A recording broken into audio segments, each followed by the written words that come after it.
बिस्मिल्लाहिर्रहमानिर्रहीम। अस्सलाम वालेकुम नाज़रीन इकराम, मैं हूं मखदूम शहाबुद्दीन और आप देख रहे हैं मेरा फेसबुक और यूट्यूब चैनल। उम्मीद करता हूं आप सब लोग बखैर वाफियत होंगे और जहां भी होंगे अपने अहले खाना समेत खुश भी होंगे और महफूज भी। नाज़रीन इकराम, आज 23 अक्टूबर 2024 बुध के दिन बड़ी अहम तरीन डेवलपमेंट्स हैं पाकिस्तान की अदलिया से।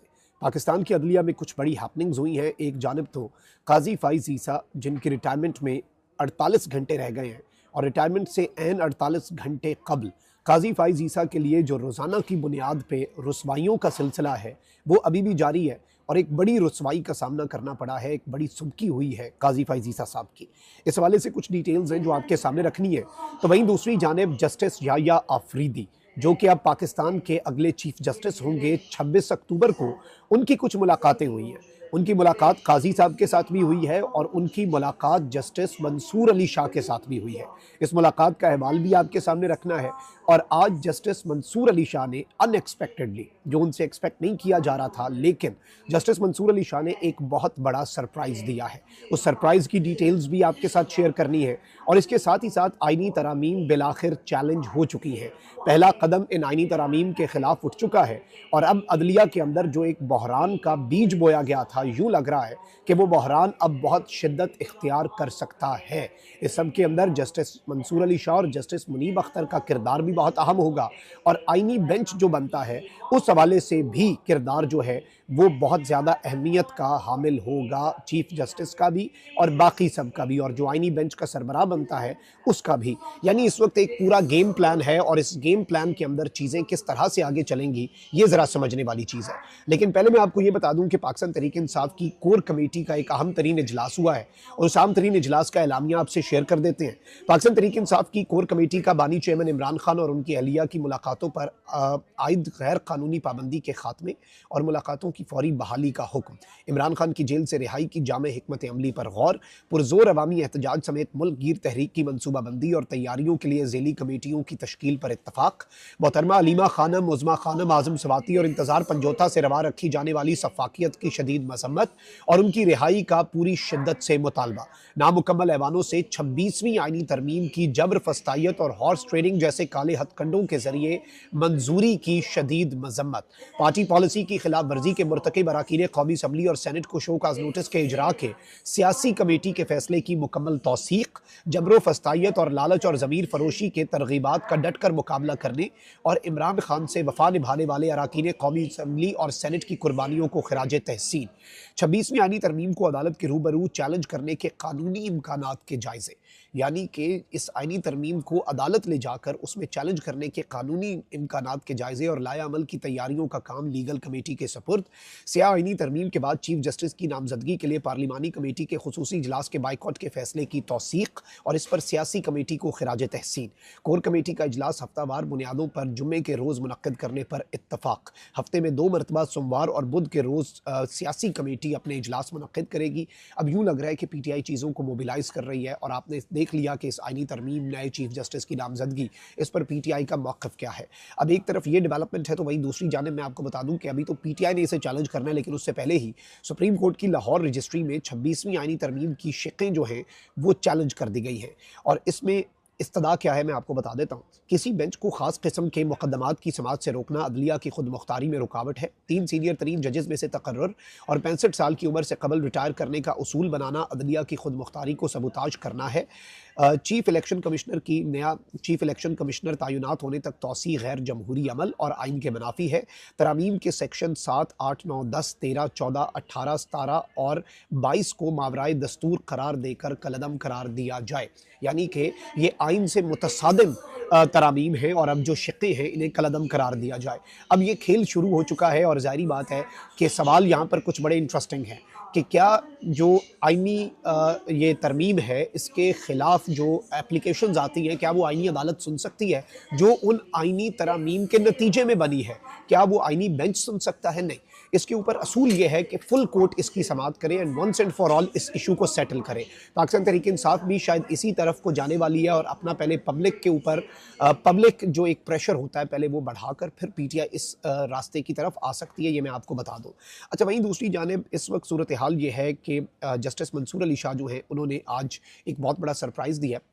मैंने कल रात आपको बताया था कि खबर आई कि जस्टिस मंसूर अली शाह के ख़ानदानी ज़राए ये बता रहे हैं कि जस्टिस मंसूर अली शाह से जब पूछा कि याया अफरीदी साहब चीफ जस्टिस बन गए हैं तो क्या कहेंगे, तो उन्होंने कहा मैं सोने जा रहा हूँ, सुबह जल्दी सुप्रीम कोर्ट काम पे जाना है। एक चीज़ इससे वाज़ेह हो गई है कि जस्टिस मंसूर अली शाह सिस्टम में रहकर, इस सिस्टम में रहकर सिस्टम से आउट नहीं होंगे। जो निज़ाम के करता धरता चाहते हैं ना कि जस्टिस मंसूर और जस्टिस मुनीब सिस्टम में से निकल जाएँ, ऐसा कुछ भी नहीं होने वाला, ये चीज़ मैं आपको बता दूँ।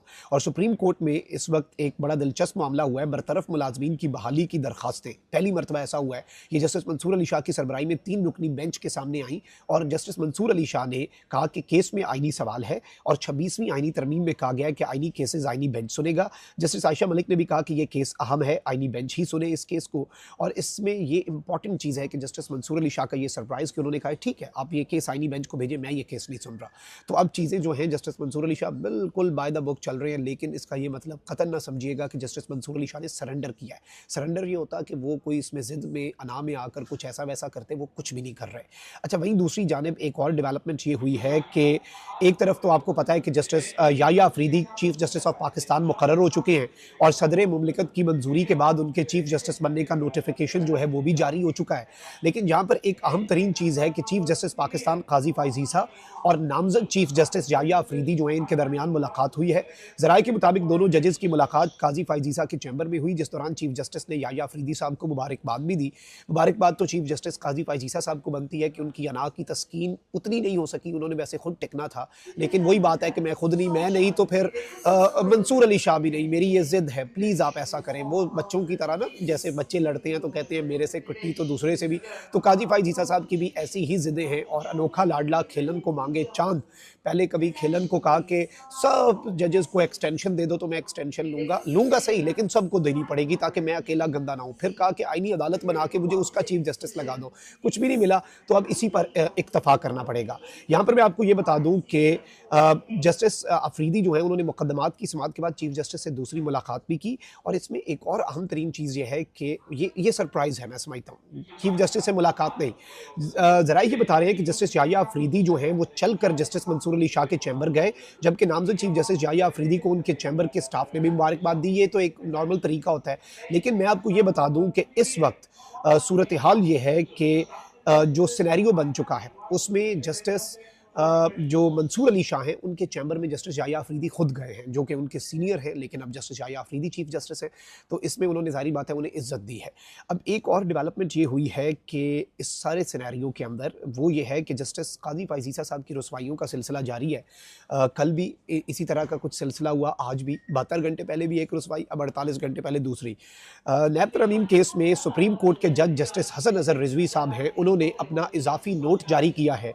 जस्टिस हसन अजहर रिजवी ने 22 सफ़हात पर मुश्तमिल एक इजाफी नोट जारी किया। इजाफी नोट में जस्टिस हसन अजहर रिजवी ने कहा कि मैं फ़ैसले से मुत्तफ़िक़ हूँ, लेकिन वजूहात की तौसीक़ पर ख़ुद को कायल नहीं कर सकता। ये बेसिकली नैब तरामीम कलदम करार देने का केस है। अक्सरियती फैसले में असल मुद्दे पर खातिर खा जवाज़ फराहम नहीं किया गया। जस्टिस हसन अजहर रिजवी ने कहा कि फैसले में साबिक जजेस से मुतल्लिक़ गैर मुनासिब रिमार्क्स दिए गए, यानी ये काजी फाइज ईसा जो कि मुंतक़िमुल मिजाज और अना के अंदर अपने मुक़य्यद रहने वाली शख्सियत थे, जो कि अब क़िस्सा पारीना बन चुके हैं, उनके हवाले से कहा कि इस फैसले से तो मैं इत्तफाक करता हूँ, लेकिन ये फैसला जो तहरीर किया है उस फैसले में बिला वजह साबिक आला तरीन अदलिया के जजेस जो हैं उनके ऊपर बिला वजह की जो काजी फाइज ईसा साहब ने गलत अल्फाज इस्तेमाल किए, मैं उनकी तौसीक पर खुद को कायल ही नहीं कर सका। अक्सरियती फैसले में असल मुद्दे पर खातिर खा मवाद नहीं फराहम किया गया और काजी फाइज ईसा साहब ने जो रिमार्क्स इस फैसले के अंदर लिखे वो अनकॉल्ड फॉर थे, वो गैर मुनासिब थे। अदालती वक़ार का तकाजा है कि इख्तलाफ तहजीब के दायरे में रहकर किया जाए, यानी उन्होंने कहा कि काजी फाइज ईसा साहब ने तहजीब के दायरे में रहकर नहीं इख्तलाफ किया और अदालती वक़ार का ख्याल नहीं रखा।